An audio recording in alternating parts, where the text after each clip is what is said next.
Sun தொலைக்காட்சி நேயர்கள் அனைவருக்கும் இனிய காலை வணக்கங்கள். எல்லோரும் நன்றாக இருப்பீர்கள். இன்று 23/3/2025 ஞாயிற்றுக்கிழமை, பங்குனி மாதம் 9ஆம் நாள், நவமி திதி நாளை அதிகாலை 5:38 வரை, பூராடம் நட்சத்திரம் நாளை அதிகாலை 4:18 வரை. இந்த நாளின் ஒரு சிறப்பு அம்சமாக மிருகசீரிடம், சித்திரை, அவிட்டம் ஆகிய செவ்வாயின் 3 நட்சத்திரங்களில் பிறந்தவர்கள் எல்லோருக்குமே தாராபலமுள்ள மிகச்சிறந்த நல்ல பலன்கள் தரக்கூடிய யோக நாளாக இந்த நாள் அமைந்திருக்கிறது. மேற்கண்ட 3 நட்சத்திரங்களில் பிறந்தவர்கள் தங்களுடைய வேலை, தொழில், வியாபாரம், விவசாயம் மற்றும் சொந்த வாழ்க்கை அமைப்புகளில் ரிஸ்க் எடுத்து செய்யக்கூடிய எந்த ஒரு முடிவையும் செயல்படுத்தி அதன் மூலமாக வெற்றிகள், லாபங்கள், பணவரவுகளை அடையக்கூடிய நல்ல நாளாக இந்த நாள் அமையும். அடுத்து 12 ராசிகளுக்கான இன்றைய ராசி பலன்களை பார்க்கலாம். மேசராசிக்காரர்களுக்கு வாழ்க்கை துணைன்னு சொல்லப்படக்கூடிய கணவன் அல்லது மனைவியால் ஏதேனும் செலவுகள் ஏற்படக்கூடிய நாளாக இந்த நாள் அமைஞ்சிருக்கு.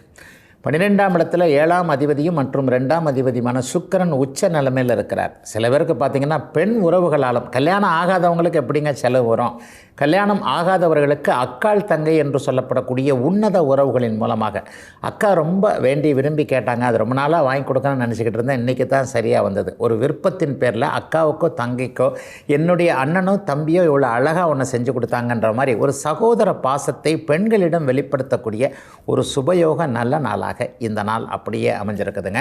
12ஆம் இடம் எப்போதுமே சுபத்துவமாக இருந்தாலே நல்ல பயணங்கள்னு சொல்லப்படக்கூடிய அமைப்புகளும், ஏற்றுமதி இறக்குமதி போன்ற தொழில் அமைப்புகளோடு தொடர்பு கொண்டவர்கள், குறிப்பாக பெண்களுக்கான ஆயத்த ஆடைகள்னு சொல்கிறோம்ல, ரெடிமேடு ட்ரெஸ்ஸு, இந்த ரெடிமேடு ட்ரெஸ்ஸு ப்ரொடியூஸ் பண்ணுறவங்க, அதாவது தயாரிப்பவர்கள், விற்பவர்கள், ஏற்றுமதிக்காக அனுப்புபவர்கள் போன்ற அமைப்புகள், அந்த மாதிரியான தொழில் நிலையங்களில் வேலை செய்யக்கூடியவர்கள் எல்லாருக்குமே ஒரு நிறைவான நல்லவைகள் நடக்கக்கூடிய, வருமானம் வரக்கூடிய யோக நாளாக இந்த நாள் அமையும். செலவு இருக்குன்னா கண்டிப்பாக வருமானம் வரணுங்களே, வருமானத்தை சேர்த்து வைக்க முடியாத அவ்வளவுதான். இப்போ வாங்கினோம், 1000 ரூபாய் வந்தது, 2000 ரூபாய் வந்தது, 10,000 ரூபாய் வந்தது, டக்குன்னு பிரித்து அதை ஒரு நல்ல விஷயத்திற்காக செலவு செஞ்சோம் என்கின்ற மாதிரியான திருப்தியான யோக நாளுங்க இன்னைக்கு. ரிஷபராசிக்காரர்களுக்கு லாபஸ்தானம்னு சொல்லப்படக்கூடிய வெற்றி ஸ்தானத்தில் 11ஆம் இடத்துல சுக்கிரன் உச்சமாக பரிவர்த்தனை அமைப்புகளில் இருக்கக்கூடிய வெற்றிகளும் லாபங்களும் கிடைக்கக்கூடிய நல்ல நாள் இன்றைக்கு. அதிலும் குறிப்பாக அவர் ராகுவை சுபத்துவப்படுத்துகின்ற காரணத்தினால் அந்நிய இன மத மொழி பேசுகின்ற நண்பர்களின் மூலமாக அல்லது ஏதேனும் ஒரு தெரிந்தவர்களின் மூலமாக யோக பலன்கள் நடக்கக்கூடிய ஓய்வு நாளாக இந்த நாள் அமையுங்க. சட்ட போராட்டம் நடத்தக்கூடியவர்கள், காவல்துறை, கோர்ட்டு நடவடிக்கைகளுக்கு ஆளானவர்களுக்கு வெற்றிகள் அடையாளம் காட்டப்படக்கூடிய நாளாக இந்த வாரத்திலேயே நாளை முதல் ஒரு வாரத்திற்குள்ள ஏதேனும் ஒரு நிலையில் வெற்றிக்கு சாதகமான திருப்பங்கள், யாரை வெற்றிகள் எப்படி வெற்றியை கொடுக்க முடியும் என்கின்ற மாதிரியான அடையாளம் தெரியக்கூடிய நல்ல நாளாக இந்த நாள் அமைஞ்சிருக்குங்க. பொதுவாகவே ரிஷபராசிக்காரர்களுக்கு கடந்த சில வாரங்களும் அடுத்து வரப்போகின்ற அமைப்புகளும் ரொம்ப நல்லா இருக்குது. இந்த வாரத்தில் நடக்கக்கூடிய, இன்னும் ஒரு 7-8 நாட்களில் நடக்கக்கூடிய சனிப்பெயர்ச்சியின் மூலமாக 11ஆம் இடத்திற்கு சனி வருவது என்பது எல்லா நிலைகளிலையும் உங்களை இப்போது இருக்கின்ற நிலைமையிலிருந்து கொஞ்சம் உயர்த்தக்கூடிய ஒரு அமைப்பு. 30 ஆண்டுகளுக்கு ஒரு முறை தான் அந்த சனிப்பெயர்ச்சி நடக்குதுங்க. அந்த சனிப்பெயர்ச்சி வரப்போகிறது மிகப்பெரிய அளவில் யோக பலன்களை கண்டிப்பாக செய்யும். ஆக என்னென்ன குறைகள் மனசில் இருக்கோ, வீட்டில் இது நடக்கலைங்க, இது இப்படி இருக்குங்க, இது எனக்கு நிறைவேறலைங்க, இது இப்படி நடந்தால் நல்லா இருக்குங்க, இந்த மாதிரி எதிர்பார்ப்புகளோடு ஏக்கத்தோடு இருக்கக்கூடிய ரிஷபராசிக்காரர்கள் எல்லோருக்குமே எதிர்பார்ப்புகள் பூர்த்தி செய்யப்படக்கூடிய நல்ல நாளுங்க இந்த நாள். மிதுனராசிக்காரர்களுக்கு யோகாதிபதியான சுக்கிரன் 10ஆம் இடத்துல உச்ச நிலைமை அடைஞ்சிருக்கிறார். அங்கேயே ராசிநாதனும் நீச்சபங்க ராஜயோகத்தில் இருப்பது ஒரு நிலையில் எல்லாமே நிறைவாக கிடைக்கக்கூடிய தன்மையான அருமையான நாளாக இந்த நாளை சொல்லலாம். வேலை, தொழில், வியாபார, விவசாய அமைப்புகள் இந்த நாளிலிருந்து ஒரு முக்கியமான மாற்றத்தை கண்டிப்பாக அடையும். ஓய்வு நாளாக இருந்தாலும் கூட மனசு கொஞ்சம் நாளைக்கு வேலைக்கு போகிறது எப்படி போடலாம், இந்த வேலையை இப்படி விட்டுறலாமா, இந்த வேலைக்கு இப்படி போகலாமா, அல்லது வேலையில் ப்ரொமோஷன் கிடைக்குமா, அல்லது தொழில் ஆரம்பிச்சிடலாமா, வியாபார அமைப்புகள் நல்லா இருக்குமா என்கின்ற மாதிரி எதில் பணம் வரும் என்பதை போன்ற ஒரு சிந்தனை இருக்கக்கூடிய நாளாக இந்த நாள் மிதுன ராசிக்காரர்கள் எல்லோருக்குமே அமைஞ்சிருக்குங்க. பட்டம் பதவிகள் கிடைக்கக்கூடிய நாள்னு கூட இந்த நாளை சொல்லலாம். இன்றைக்கே இல்லைனா கூட இந்த ஒரு வாரத்திற்குள்ளேயே, ஏன்னா இன்னும் 2-3 வாரங்களுக்கு சுக்கிரன் இதே நிலைமையில் தான் இருப்பார். கிட்டத்தட்ட மே மாதம் வரைக்குமே சுக்கிரன் மாறுதல் அடையாமல் அந்த உச்சம் என்கின்ற அமைப்பிலே இருப்பதனால ஒரு 2 மாதங்களுக்குள்ளாகவே ஒரு லட்சியம் கோல் நிறைவேறக்கூடிய அமைப்புகள் எல்லா மிதுன ராசிக்காரர்களுக்கும் உண்டு. இந்த இடத்துல ப்ரொமோஷன் கிடைக்கணும், இந்த சம்பளத்துக்கு போகணும், இந்த துறைக்கு போகணும், இந்த இடத்துல தான் படிக்கணும், இந்த இடத்துல வேலை செய்யணும், அல்லது இந்த இடத்துல தொழில் பண்ணணும், இன்னார கல்யாணம் பண்ணிக்கணும், இந்த மாதிரியான லட்சியங்கள் அத்தனை இளைய பருவத்து மிதுன ராசிக்காரர்களுக்கும் நிறைவேற ஆரம்பிக்கின்ற முதல் நாளாக இந்த நாள் அமைஞ்சிருக்குங்க. நல்ல விதமான சிந்தனைகள் வரக்கூடிய நாளாகவும் சொல்லலாம் என்று. கடகராசிக்காரர்களுக்கு பாக்கியஸ்தானம்னு சொல்லப்படக்கூடிய 9ஆம் இடத்துல குரு சுக்கிர பரிவர்த்தனை அமைந்திருக்கின்ற சிறப்பு நாள் இன்றைக்கு. உண்மையை சொல்லப்போனால் அதோ புலி வருகிறது இதோ புலி வருகிறதுன்னு புலி வருகிற கதையாகவே கடந்த 2-2.5 வருஷமாக போய்கிட்டு இருந்த சனிப்பெயர்ச்சி இதோ இந்த வார கடைசியிலேயே வந்துடுதுங்க. இன்னும் ஒரு 7-8 நாட்களுக்குள்ளே சனிப்பெயர்ச்சி நடக்கப் போகிறது. இந்த சனிப்பெயர்ச்சியின் மூலமாக அஷ்டமச்சனி விலகப் போகுதுன்னு சொல்கிறேன். இப்போ அஷ்டமச்சனி விலகுனா ஏதாவது இதுவரைக்கும் நடந்த ஒரு 2 வருஷங்களில் இருந்து வந்த குறைகளை தீர்த்து விட்டு போகணும் இல்லையா? அது சார்ந்த விஷயங்களில் குறைகளை தீர்க்கப் போகின்ற அமைப்பு இப்போது கடகராசிக்காரர்கள் எல்லாருக்குமே உண்டு. அப்பா அம்மா சம்பந்தப்பட்ட விஷயங்களில் இது வரைக்கும் நெகட்டிவாக இருந்தவங்க, தாய் தகப்பன் சொத்துக்களை அனுபவிக்க முடியாதபடி ஏதேனும் குறைகள் இருந்தவர்கள், ஒரு மாதிரியாக அண்ணன் தங்கச்சி அக்கா தம்பி எல்லாருக்குள்ளேயும் சண்டை சச்சரவுகளாக இருக்குதுங்க, ஒரு இதை பிரிச்சிக்க முடியல, அல்லது அப்பா அம்மா பேச்சையே கேட்க முடியல, என்னுடைய விருப்பம் ஒன்றா இருக்குது, அப்பா அம்மாவுடைய விருப்பம் ஒன்றா இருக்குது, இந்த காலத்துலேயும் நான் அவங்க சொல்கிறத மறுத்து பேசாமல் அப்படியே கட்டுப்படணும்னு நினைக்கிறாங்க, அவங்க படிக்க வச்சாங்க எல்லாம் சரிதாங்க, அவங்க கடமையைத்தானே அவங்க செஞ்சாங்க என்று மகன் மகள் நினைக்க, என்ன இருந்தாலும் நான் பெற்றவங்க தான், நான் தானே பெற்றேன், நாங்கள் தானே இது பண்ணோம், எங்களுடைய பேச்சைத்தான் இளையவர்கள் கேட்கணும் என்கின்ற ஒரு தலைமுறை இடைவெளி இருக்கு இல்லையா? அது இனிமேல் அடுத்த வாரத்திலேயே கடகராசிக்காரர்களுக்கு தீரக்கூடிய, ஒருவரை ஒருவர் புரிந்து கொள்ளக்கூடிய ஒரு மகன் மகள் உறவுகள் எப்படிப்பட்டது, அப்பா அம்மா உறவு எப்படிப்பட்டது என்பதை கடகராசிக்காரர்களுக்கு உணர்த்தக்கூடிய நல்ல வாரமாக, தீமைகள் எதுவும் நடக்காத ஒரு நல்ல நாளாகவே அமைஞ்சிருக்குங்க இன்னைக்கு. சிம்மராசிக்காரர்களுக்கு எதிர்பாராத அதிர்ஷ்டத்தை கொடுக்கக்கூடிய 8ஆம் இடத்துல குரு சுக்கிர பரிவர்த்தனை ஏற்பட்டு 8இல் சுக்கிரன் உச்சமாக இருக்கக்கூடிய சுப நாள் இன்றைக்கு. கடந்த காலத்தில் என்னென்ன விஷயங்களில் அதிகமான நஷ்டங்களை சந்திச்சிங்களோ அது எல்லாமே இனிமேல் அப்படியே படிப்படியாக விலகும். எல்லா விதமான நன்மைகளும் அடையாளம் காட்டப்படக்கூடிய யோக நாளாக இந்த நாள் அமையும். அதிலும் குறிப்பாக கணவர் மனைவி உறவுகளில் இருந்து வந்த சிக்கல்கள், கணவருக்கு உடம்பு சரியில்லைங்க, அவருக்கு தொழில் நல்லா இல்லை, அவர் வேலைக்கு போகிற இடத்துல சரியா இல்லை, அல்லது ரொம்ப தூரம் அலைகிறார், இந்த அளவுக்கு சம்பாதிக்கிறதுக்கு இந்த அளவுக்கு கஷ்டப்படுறது தேவையில்லாதது, சும்மா பக்கத்திலேயே ஒரு தொழிலை வச்சுக்கிட்டு இதே வருமானத்தை எடுத்துடலான்னு பார்க்குறோம். இந்த மாதிரியான முயற்சிகளை கொண்டிருக்கக்கூடிய சிம்மராசிக்காரர்கள் அனைவருக்குமே முயற்சிகள் பலிக்கக்கூடிய ஆரம்ப நாளாக இந்த நாள் அப்படியே நடக்குங்க. எதிர்பாராத அதிர்ஷ்டங்கள் சில பேருக்கு கண்டிப்பாக உண்டுங்க. கடந்த சில வருடங்களாகவே எந்த இடத்துல தோற்று போனோம் அப்படின்னு நினைக்கக்கூடிய சிம்மராசிக்காரர்கள் எல்லோருக்குமே எப்பொழுதுமே ராஜ ராசியான சிம்மராசி தோற்றே போகாது.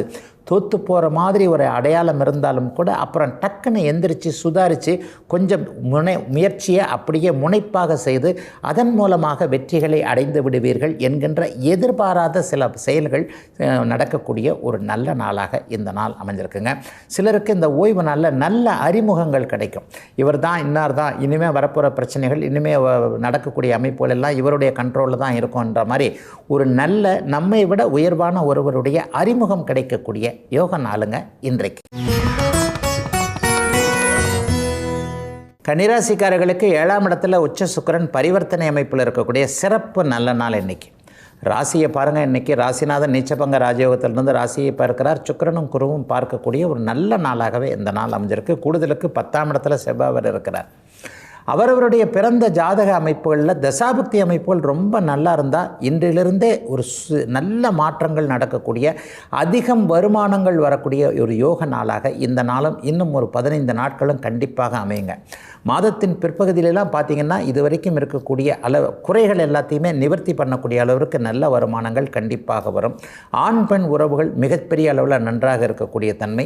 குறிப்பாக யாரை கல்யாணம் பண்ணிக்கலான்றதில் ஒரு தெளிவுகள் கிடைக்கக்கூடிய அமைப்பு. கணவன் மற்றும் மனைவியை அடையாளம் தெரிந்து கொள்ளக்கூடிய அமைப்புகள், அதற்கான நிலைகள், அதற்கான மாற்றங்கள், அதற்கான அறிமுகங்கள் கிடைக்கக்கூடிய ஒரு சுபமான சுகமான நல்ல நாளாகவே இந்த நாள் கன்னிராசிக்காரர்கள் எல்லோருக்கும் அமைஞ்சிருக்குங்க. உறவுகள் நட்புகள் கூட இப்போ கை கொடுக்குங்க. புதிய நட்புகள் உருவாகக்கூடிய அமைப்பு இப்போதைக்கு உண்டு. ஒரு 30 வயசுக்கு மேற்பட்டவர்களுக்கு கொஞ்ச நாளாக டச்சில் விட்டு போயிருந்தவர், ஒரு முன்னாடி படித்தவராக இருக்கலாம், கூட படித்தவராக இருக்கலாம், கூட வேலை செஞ்சவராக இருக்கலாம், திடீர்னு இந்த ஊர் மாற்றிட்டு வந்துட்டேன், இந்த மொபைலை மாற்றிட்டு வந்துட்டேன், திடீர்னு அவருடைய டச்சு விட்டு போச்சு, இப்போ மறுபடியும் தற்செயலாக இன்றைக்கி பார்த்தேன், இன்றிலிருந்து ஒரு புதிய உறவு ஆரம்பமாகிறது என்பது மாதிரியான ஒரு புதிய நல்லவைகள் நடக்கக்கூடிய மலர்ச்சியான யோக நாளாக அமைஞ்சிருக்குங்க அத்தனை கன்னிராசிக்காரர்களுக்கும் இன்றைக்கு. துலாம் ராசிக்காரர்களுக்கு ராசிநாதன் உச்சத்தை அடைந்திருக்கின்ற 6-8 பரிவர்த்தனையாகி இருக்கின்ற எதிர்பாராத விஷயங்கள் நடக்கக்கூடிய நாளாக இந்த நாள் அமையும். கடனற்ற நாள், நோயற்ற நாள்னு கூட சொல்லிடலாம். எதிர்ப்புகள்லாம் அப்படியே விலகும். இது வரைக்கும் உங்களை பார்த்து பொறாமப்பட்டுக்கிட்டு, நம்மக்கிட்ட இந்த திறமை இல்லையே, இவர் மட்டும் திறமைசாலியாக இருக்கிறாரே, இவர் மட்டும் நல்லா பேசுகிறார், இவர் மட்டும் நல்லா செயல்படுறார், இவர் மட்டும் நல்லா சம்பாதிக்கிறார் என்பது மாதிரியான நம்ம இருக்கிற நிலையிலேயே நம்மை பார்த்து பொறாமைப்பட்டு கொண்டிருந்தவர்களுடைய எதிர்ப்புகளை அப்படியே விளக்கிற நாளாக இந்த நாள் அமையும். இதில் இன்னொரு ஸ்பெஷாலிட்டி என்னன்னு பார்த்தீங்கன்னா, இனிமேல் உங்களை ஜெயிக்கவே முடியாது, உங்களை அண்டி பிழைத்தால் தான் உண்டு என்கின்ற மாதிரியாக உங்களை பக்கத்தில் வந்து ஒட்டிக்க முடியுமா என்று மற்றவர்கள் பார்க்கக்கூடிய ஒரு யோக நாளாகவும் இந்த நாள் அமைஞ்சிருக்குங்க. 8-12 இடங்கள் இன்றைக்கு சுபத்துவமாக இருக்கிறதுனால ஒரு சிறிய பயணமாவது இன்றைக்கு கண்டிப்பாக துலாம் ராசிக்காரர்களுக்கு ஏற்படும். குறிப்பாக தெற்கு நோக்கி சென்னையில் இருப்பவர்கள் தென் மாவட்டங்களுக்கு போவது அல்லது மதுரை, திருச்சி போன்ற இடங்களில் இருக்கிறவங்க தெற்கே ஒரு 30-50-100 கிலோமீட்டருக்குள்ளே போயிட்டு வந்துடலான்ற மாதிரியான ஒரு பயணங்கள் வந்து அந்த பயணத்தின் முடிவில் போன காரியம் சக்ஸஸ்ஸு, பரவாயில்ல, சோம்பல் இல்லாமல் டக்குன்னு போய் முடிச்சுட்டு வந்துட்டோம் என்கின்ற மாதிரி பயண மேன்மைகளும் பயணத்தால் நன்மைகளும் இருக்கக்கூடிய ஒரு சுப நாளாக இந்த நாள் அமைஞ்சிருக்கு. அடுத்த வாரத்திலேயே ஷேர் மார்க்கெட்டுன்னு சொல்லப்படக்கூடிய பங்குச்சந்தை, யூக வணிகம் போன்ற அமைப்புகள், சமூக ஊடகங்களில் உங்களுக்கு வருமானங்கள் வரக்கூடிய சுப நாளுங்க இன்னைக்கு. விருச்சிகராசிக்காரர்களுக்கு 7-5 கூடியவர்கள் அப்படியே பரிவர்த்தனையாக இருக்கக்கூடிய 5ஆம் இடத்துல உச்ச சுக்கிரன் இருக்கக்கூடிய சுப நாள் இன்றைக்கு. பொதுவாகவே 5ஆம் இடத்துல சுக்கிரன் வலுத்திருந்தாலே புத்திர பாக்கியம், குழந்தைகளால் நல்ல விதமான தன்மைகள் இருப்பது, நமக்கே நல்ல எண்ணங்கள் வரக்கூடியது என்று 5ஆம் இடத்துடைய செழிப்பான நல்ல தன்மைகள் கண்டிப்பாக உண்டுங்க. அது இப்போது விருச்சிகராசிக்காரர்களுக்கு வந்திருக்கிறது. குழந்தை பாக்கியம் இல்லாதவர்களுக்கு இந்த வருடத்திலேயே குழந்தை பாக்கியம் கிடைப்பதற்கான ஆதார மருத்துவ முறைகள் நல்ல விதமாக பலிக்கக்கூடிய அமைப்புகள். பெரும்பாலும் இப்போ வந்து குழந்தை பாக்கியம் இல்லைன்னா டக்குன்னு நம்ம ஆஸ்பத்திரிக்கு தான் போயிடுறோம். ஆஸ்பத்திரிக்கு போனால் கூட அந்த மெத்தடு இந்த மெத்தடுன்னு சொல்லிட்டு அதுக்குள்ளேயே தலை சுற்றி போகிற சில விஷயங்கள்லாம் இருக்குது.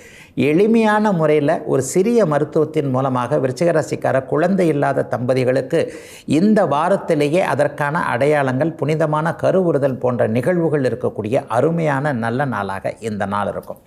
இது வரைக்கும் எனக்கு அதிர்ஷ்டமே இல்லைங்க, அவர் அவ்வளோ சம்பாதிக்கிறார், இவர் அவ்வளோ சம்பாதிக்கிறார், அவர் அந்த வேலை பார்க்குறார், இவர் இந்த வேலை பார்க்குறார், அவர் வீடு கட்டிட்டார், அவர் கார் வாங்கிட்டார், எனக்கு ஒன்றுமே இல்லை, இந்த மாதிரியான அதிர்ஷ்டமின்மை இல்லை அப்படின்ற மாதிரியான தாழ்வு மனப்பான்மையில் இருக்கக்கூடிய விருச்சிகராசிக்காரர்கள் எல்லோருக்குமே அதிர்ஷ்டம் செயல்பட ஆரம்பிக்கக்கூடிய ஒரு நல்ல நாளாக இந்த நாளை கண்டிப்பாக சொல்ல முடியும்.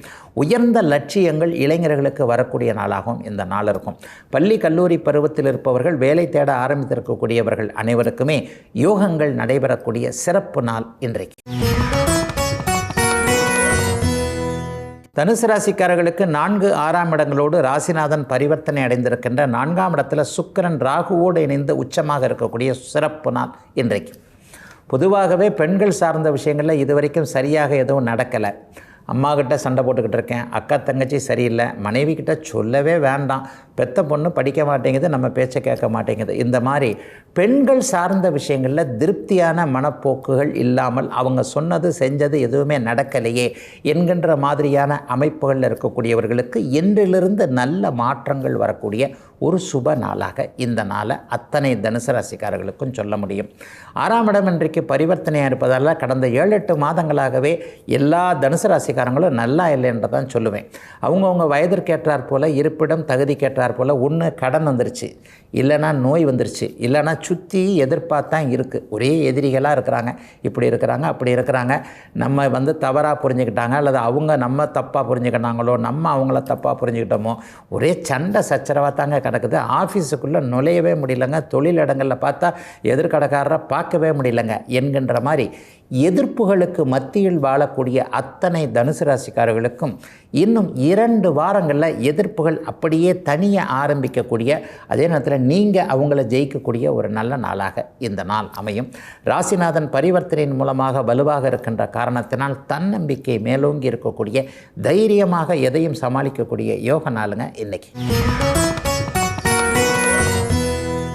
மகர ராசிக்காரர்களுக்கு 3, 5ஆம் அதிபதிகள் பரிவர்த்தனை, கூடவே ராஜயோகாதிபதி உச்சம் என்கின்ற அட்டகாசமான நிலைமை.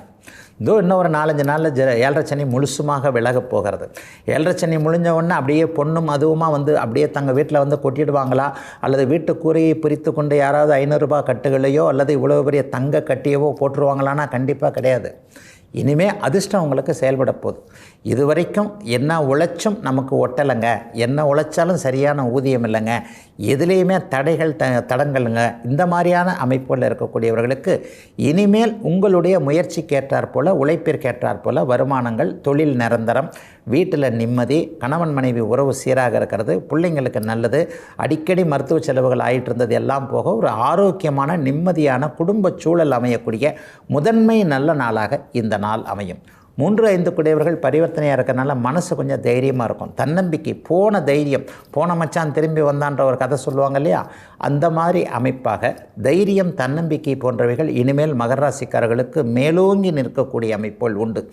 எது வந்தாலும் பார்த்து கொள்ளலாம். என்னுடைய தலைக்கு மேலே வெள்ளம் போக போகிறதே இல்லை, என்னால் எதையும் சமாளிக்க முடியும், வெள்ளத்தையும் அடக்கி நீந்த முடியும், வாழ்க்கை என்கின்ற ஒரு அமைப்பில் மிகப்பெரிய அளவில் நான் சாதிப்பேன் என்கின்ற தைரிய உணர்வுகள் வரக்கூடிய, அதே மாதிரி நடந்து காட்டி ஜெயிக்கக்கூடிய ஒரு நல்ல நாளாக அமைஞ்சிருக்குங்க. அத்தனை மகர ராசிக்காரர்களுக்கும் வயதிற்கு ஏற்றாற் போல இன்றைக்கு. கும்பராசிக்காரர்களுக்கு 2ஆம் இடத்துல ராஜயோகாதிபதியாகிய சுக்கிரன் உச்சத்தை அடைந்திருக்கிறார். 4ஆம் இடம் இன்றைக்கு பரிவர்த்தனையாகி இருக்கிறது. அம்மா வழி சொந்தங்கள் கை கொடுக்கக்கூடிய நாளாக இந்த நாள் அமையும். பெண்களுக்கு பிறந்த வீடு கை கொடுக்கக்கூடிய நாளாக இந்த நாள் இருக்கும். புகுந்த வீட்டில் அப்படி பிரச்சனை, இப்படி பிரச்சனை, அம்மா அப்பா சொல் பேச்சு கேட்க மாட்டேன்றாங்க, என்னை தள்ளி விட்டுட்டாங்க, நான் மட்டும் தனியாக சமாளிக்க வேண்டியிருக்கு, கேட்டால் நம்ம குடும்பத்து பேரை நீ தான் காப்பாற்றணுன்றாங்க, ஆனால் என் வாழ்க்கை சிக்கலாக போய்கிட்டு இருக்கு. இந்த மாதிரி கடந்த 2 வருஷமாக அம்மாவை குறை சொல்கிறதா, அப்பாவை குறை சொல்கிறதா, கட்டின புருஷனை குறை சொல்கிறதா, பெத்த பிள்ளைங்களை குறை சொல்கிறதான்னு கும்பராசிக்கார சகோதரிகள், குறிப்பாக அவிட்டம், சதயம், புரட்டாதி ஆகிய 3 நட்சத்திரக்காரங்களும் பரிதவிச்சு போனீங்க இல்லையா, அந்த நிலைமைகள் எல்லாம் அப்படியே படிப்படியாக நீங்கக்கூடிய ஒரு நல்ல அருமையான நாளாக, பணவரவுகள் இருக்கக்கூடிய, குடும்பத்தில் பொருளாதார முன்னேற்றம் இருக்கக்கூடிய, அவர் சம்பாதிக்கல இவர் சம்பாதிக்கல, எனக்கே வேலைக்கு போக முடியல, என்ன பண்ணுறதுன்னு தெரியல, இந்த மாதிரியான அமைப்புகளில் இருக்கக்கூடிய பணச்சிக்கல்கள் எல்லாம் அப்படியே தீரக்கூடிய யோக நாளாக இந்த நாள் அமைஞ்சிருக்கு. தாய் தந்தை உறவுகள் நன்றாக இருக்கும். அப்பாவை பற்றி அம்மாவை பற்றி கவலைப்பட்டு, அவங்களுடைய ஆரோக்கியத்தை பற்றி, அவங்களுடைய கடனை பற்றி கவலைப்பட்டு கொண்டிருந்த நிலைமைகள்லாம் கொஞ்சம் கொஞ்சமாக மாற்றத்தடையும். கொஞ்சமாகத்தான், இன்றைக்கே எல்லாம் நடந்துராது. ஆனால் இனிமேல் வாழ்க்கையில் வரக்கூடிய சில விஷயங்களின் மூலமாக படிப்படியாக, ஏன்னா வாழ்நாள் என்பது ஒரு நீண்ட காலகட்டம் இல்லையா, ஒரு 70-80 வயசு வரைக்கும் இருக்கிறோம். ஒரு நாளில் எந்த சம்பவமும் நடந்து போகிறதில்ல. ஆனால் ஒரு சம்பவம் நடப்பதை வைத்து நம்முடைய எதிர்காலத்தில் நன்மை தீமைகள் தீர்மானிக்கப்படுகின்றன என்பதன் அடிப்படையில் நல்லவைகள் மட்டுமே நடக்கக்கூடிய யோக நாளுங்க இன்னைக்கு. மீனராசிக்காரர்களுக்கு ராசியிலேயே உச்ச சுக்கிரன் பரிவர்த்தனை அமைப்பில் இருக்கக்கூடிய அற்புதமான நல்ல நாளுங்க இன்றைக்கி. கடந்த ஒரு 1 வருஷம் 2 வருஷமாகவே மனசுக்குள்ளே போட்டு புழுங்கி கொண்டு இருந்த ஒரு விஷயத்தை டக்குன்னு இன்றைக்கி அப்படியே வெளிப்படுத்தி, இப்படித்தான் இனிமேல் இப்படித்தான் அப்படின்ற மாதிரி தைரியமாக ஒரு முடிவெடுக்கக்கூடிய நாளாக இந்த நாள் அப்படியே அமையும். பெண்கள் சார்ந்த விஷயங்களில் கடந்த காலத்தில் ஒரு மாதிரியான நெகட்டிவான விஷயங்கள் நடந்தவங்க, மனைவியால் சண்டை சச்சரவு, பெண் குழந்தைக்கு சரியான விதத்தில் எதையும் அடையாளம் காட்ட முடியல, ஒரு வாழ்க்கையை அமைச்சு கொடுக்க முடியல, அல்லது பெண் குழந்தையோடைய மனப்போக்கு வேறு மாதிரி இருக்குது, நம்ம விரும்பாத நம்மளால் செய்து கொடுக்க முடியாத ஒன்றை அவர் செய்கிறாரு. இந்த மாதிரி மனைவி, அக்காள், தங்கை, பெண் குழந்தைகள் விஷயத்தில் கொஞ்சம் ஒரு மாதிரியான சஞ்சலப்பட்டு கொண்டிருந்த மீனராசிக்கார ஆண்களுக்கு தீர்வுகள் கிடைக்கக்கூடிய அருமையான யோக நாளாக, முதன்மை நாளாக, இன்னும் ஒரு 15 நாட்களுக்குள்ள இந்த அமைப்பில் ஏதேனும் ஒரு சமரசம் போன்ற ஒன்று அல்லது ஏற்றுக்கொள்ளக்கூடிய தீர்வுகள் கிடைக்கக்கூடிய நல்ல நாளாக இந்த நாள் அமைஞ்சிருக்குதுங்க. 3ஆம் இடத்தோடு இன்றைக்கு பரிவர்த்தனை அடைந்திருக்குது இல்லையா. கடந்த காலத்தில் இதுவரைக்கும் வாய்ப்புகளே கிடைக்காமல் இருந்தவர்கள், கலைத்துறை சார்ந்த விஷயங்களில் நான் இப்படி சாதிக்கணும், குறிப்பாக சோஷியல் மீடியாவில் வருமானங்கள் வரணும், ஏன்னா இன்றைக்கு நிறைய பேருடைய கவனம் கையில் இருக்கக்கூடிய அந்த செல்ஃபோன் மூலமாக அதில் ஏதாவது வருமானம் வராதா என்கின்றதை பார்க்கக்கூடிய அளவில் தான் இருக்குது. இனிமேல் வருமானத்திற்கு நீங்கள் தகுதியானவர்கள் தான், எதையும் நீங்கள் சாதிக்க முடியும் என்கின்ற மாதிரியான நம்பிக்கை வருவதோடு அதற்கேற்ற வழிகாட்டுதல்கள் இருக்கக்கூடிய ஒரு சுப நாளாக அமைஞ்சிருக்குங்க மீனராசிக்காரர்கள் எல்லோருக்குமே இன்றைக்கு.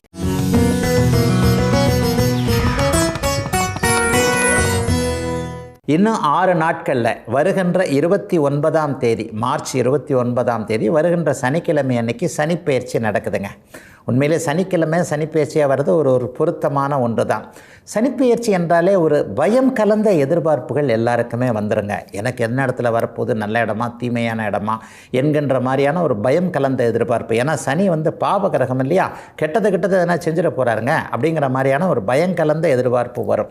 ஆக 12 ராசிக்காரர்களுக்கு சுருக்கமாக சனிப்பெயர்ச்சி என்ன நன்மைகளை செய்யும் அப்படின்னா, கும்பராசிக்காரர்களுக்கும் கடகராசிக்காரர்களுக்கும் வரப்போகின்ற அடுத்த வாரம் நடக்க போகின்ற சனிப்பெயர்ச்சியின் மூலமாக பெரிய ரிலீஃப் இருக்கக்கூடிய ஒரு அருமையான யோக சனிப்பெயர்ச்சிங்க. கும்பராசிக்காரர்களுக்கு ஜென்மச்சனி விலக போகிறது, கடகராசிக்காரர்களுக்கு அஷ்டமச்சனி விலக போகிறது. இந்த 2 பேருக்கும் அவங்கவுங்க வயதிற்கேற்றாற் போல் இதுவரைக்கும் இருந்து வந்த தடைகள் எல்லாம் விலக போதுங்க. ஒரு 2 வருஷமாக கும்பராசிக்காரர்களும் கடகராசிக்காரர்களும் இழந்தவர்கள், பிரிந்தவர்கள் என ரொம்ப அதிகங்க. மானம், மரியாதை, பணம் போன்ற அமைப்புகள், வேலை சார்ந்த விஷயங்கள் எல்லாம் கடுமையான மன அழுத்தங்கள், மனக்குழப்பங்கள், கலக்கங்கள், எதுவுமே நம்ம நினைச்ச மாதிரி நடக்கலையே என்கின்ற மாதிரி கண்ணீர், அழுகை, துயரம், துக்கம் போன்றவைகள் கடகராசிக்காரர்களுக்கும் கும்பராசிக்காரர்களுக்கும் வயசுக்கு ஏற்ற மாதிரி இருந்ததுங்க. இதையெல்லாம் அப்படியே விலக போகுதுங்க. அப்போ இவங்க 2 பேருக்கு தாங்க சனி பயிற்சி ஒரு ஆனந்தமாக நல்ல விதமாக இருக்கும். மற்றபடி இவங்க 2 பேருக்கும் சோக அமைப்புகள் எதுவும் நடக்காதுங்க. மேஷராசிக்காரர்களுக்கு 7.5 சனி ஆரம்பிக்குதுன்னு சொல்கிறாங்க, பயப்பட தேவையில்லைங்க. 7.5 சனியில் முதல் 2 வருஷம் வருமானம் அதிகமாக இருக்கும், செலவுகள் ஜாஸ்தியாக இருக்கும். அதனால் நடுப்பகுதி ஜென்மச்சனி தான் 2027க்கு பிறகு வரக்கூடிய 2.5 வருஷம் கழித்து வரக்கூடிய சனி பயிற்சி தான் மேஷராசிக்காரர்களுக்கு துயரத்தை கொடுக்கும். இப்போ இல்லை. அதனால் மேஷராசிக்காரர்கள் 7.5 சனியை பற்றி கவலைப்பட வேண்டாம். ரிஷப, துலாம் லக்ன ராசிக்காரர்களுக்கு 6, 11ஆம் இடங்களில் கூடவே மகரத்தையும் சேர்த்துக்கலாங்க. இந்த சனிப்பெயர்ச்சியில் 2 பேருக்கு ரிலீஃப் கிடைக்குதுன்னு சொன்னேன், கும்பத்திற்கும் கடகத்திற்கும். ஜாலியாக நல்லதை அனுபவிக்க போகிறவங்க யாருன்னு பார்த்தீங்கன்னா, ரிஷபராசிக்காரர்களும் துலா ராசிக்காரர்களும் மகர ராசிக்காரர்களுக்கும் 90%, 80% நன்மைகள் நடக்கக்கூடியதாக இது இருக்கும். இந்த 3 ராசிக்காரர்களுக்கும் சனி 3, 6, 11 என்கின்ற நல்ல நிலைமையில் வர்றதுனால இவர்கள் 3 பேருமே ஒரு 2 வருஷம் தொட்டது தொடங்கக்கூடிய நல்ல அமைப்புகள் நடக்கக்கூடிய நாளாக சனிப்பெயர்ச்சியாக இது இருக்குங்க. மிதுன ராசிக்காரர்களுக்கு அப்பா அம்மா குடும்பத்தை பற்றி இதுவரைக்கும் இருந்து வந்த கவலைகள் எல்லாம் விலகி 10ஆம் இடத்துல சனிப்பெயர்ச்சி வரப்போகிறதுனால பெரிய அளவில் வேலை மாற்றம், தொழில் மாற்றம் போன்றவைகள் நடந்து வருமான உயர்வுகள் இருக்கக்கூடிய தன்மைகள் கண்டிப்பாக உண்டு. சிம்மராசிக்காரர்களுக்கு அஷ்டமச்சனி ஆரம்பிக்குதுங்க அப்படின்னு ஒரு கவலை இருந்தால் கண்டிப்பாக கவலைப்பட தேவையில்லைங்க. அஷ்டமச்சனிக்கு ஒரு 1.5 வருடம் வேதை என்று சொல்லப்படக்கூடிய ராகு கேது பயிற்சி உடனே நடந்து விடுவதால் கடந்த காலங்களில் எதுவும் சோதனைகள் வந்துடுமோ, அப்படி ஆடுமோ இப்படி ஆடுமோன்னு சிம்மராசிக்காரங்க பயப்பட தேவையில்லை. சிம்மராசிக்காரர்களுக்கு அஷ்டமச்சனி வேதையின் காரணமாக கெடுபலன்களை சர்வ நிச்சயமாக தராது என்பது தான் உண்மை. கன்னிராசிக்காரர்களுக்கு இப்போ கண்டகச்சனின்னு சொல்லப்படக்கூடிய 7ஆம் இடத்து சனி வருகிறது. கணவன் மனைவி உறவுகளில் கொஞ்சம் உரசல்கள் வரும், அல்லது அவங்களுடைய பொருளாதார முன்னேற்றங்கள், அது வேலை சார்ந்த விஷயங்கள், கணவன் வெளிநாட்டுக்கு வேலைக்கு போகிறது, மனைவி தூர இடங்களுக்கு வேலைக்கு போகிறது, ஒரு குடும்பம் ஒன்றாக இழக்க முடியாத ஒரு சூழல் அப்படின்ட்டு கன்னிராசிக்காரர்களுக்கு சின்ன சாதகமற்ற தன்மைகளை 7ஆம் இடத்துல கண்டகச்சனி அமைப்போல் நிச்சயமாக செய்யுங்க. விருச்சிகராசிக்காரர்களுக்கு பார்த்தீங்கன்னா இப்போ 4லிருந்து 5க்கு போகிறார், அது உண்மையிலே ரொம்ப நல்லதுங்க. அர்த்தாஷ்டம சனியாக இருந்து இது வரைக்கும் வீடு கட்டுவதற்கு ஏதேனும் அமைப்புகளை, தொல்லைகளை, துயரங்களை கொடுத்து கொண்டிருந்த வீடு சார்ந்த விஷயங்கள், குடும்பம் சார்ந்த விஷயங்களை செய்த இது இருந்தவங்க எல்லாத்துக்குமே நல்லது இனிமேல் நடக்க போதுங்க.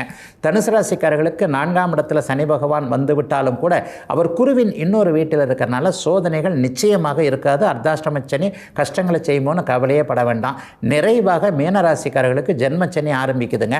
ஒரு 30 வயதுகளுக்குள்ளே இருக்கக்கூடியவர்களுக்கு பணம் சார்ந்த விஷயங்கள், வேலை தொழில் அமைப்புகளில் கொஞ்சம் நிச்சயமற்ற தன்மை இருக்கிறதுனால தெரியாதவங்களோட தொழில்களில் ஆரம்பிக்கிறது மாதிரியான விஷயங்களில் தான் மீனராசிக்காரர்களுக்கு கொஞ்சம் கஷ்டங்கள் இருக்கும். ஆக பொறுமையாக இருங்க. எதுலேயும் பெரிய அளவில் காசு விஷயத்தில் மட்டும் யாரையும் நம்பிடாதீங்க. பண விஷயத்திலையும் உறவுகள் நட்புகள் விஷயத்திலையும் கொஞ்சம் ஏமாற்றம் இருக்கக்கூடிய ஜென்மச்சனியாக அமைந்திருக்குதுங்க இந்த மீனராசிக்காரர்களுக்கு வரப்போகின்ற இந்த சனி பெயர்ச்சி. இதுவரை 12 ராசிகளுக்கான இன்றைய ராசி பலன்களையும் ஜோதிட சந்தேகத்திற்கான விளக்கத்தையும் பார்த்தோம். மீண்டும் அடுத்த நல்ல காலம் பிறக்குது நிகழ்ச்சியில் உங்களை சந்திக்கும் வரை உங்களிடமிருந்து விடைபெற்றுக் கொள்வது உங்கள் ஜோதிடர் ஆதித்ய குருஜி. உடனுக்குடன் செய்திகளை தெரிந்து கொள்ள சன் நியூஸ் பெல் ஐகானை கிளிக் பண்ணுங்க.